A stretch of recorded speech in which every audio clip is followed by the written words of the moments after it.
Loire wines, aristocratic wines. The history of the Loire and its wines naturally merges with the history of France itself.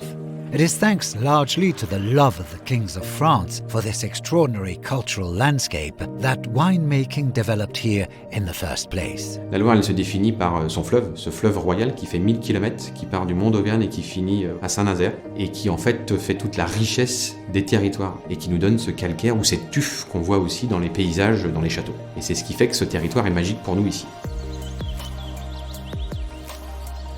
La spécificité de la Loire, c'est une règle qu'on appelle la règle des 3 F. Frais, fruité et facile. Ce qu'on nous envie dans le monde entier aujourd'hui. La fraîcheur, le fruit est facile à boire, puisque ce sont des vins qui sont plutôt légers en alcool, et qui donc vont se boire de 8h à 20h. L'avantage de la Loire, c'est qu'on ne peut pas ne pas aimer la Loire, parce que la Loire, c'est blanc, rosé, rouge, avec des bulles, sans les bulles, avec du sucre, sans le sucre. C'est dû à une multiplicité des paysages qui ont donné une multiplicité des territoires et des terroirs, et une multiplicité aussi des cépages.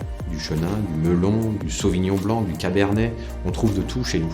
The Loire, an aristocratic land, full of freshness and elegance, where the majority of the great grape varieties originate.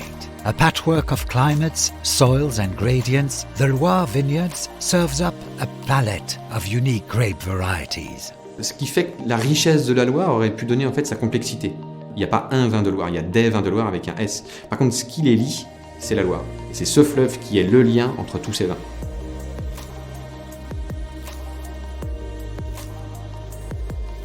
C'est une région où on va retrouver énormément d'histoire et en même temps un vignoble très jeune. Parce que c'est très dynamique avec de jeunes vignerons, avec beaucoup d'idées, donc ça bouge.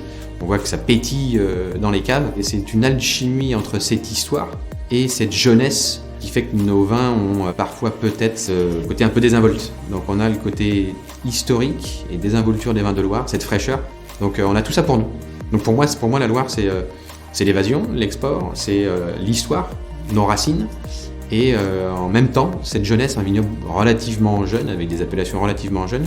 Donc c'est tout ça mélangé qui fait rêver, qui fait que les gens viennent nous voir, et on devient terre de destination.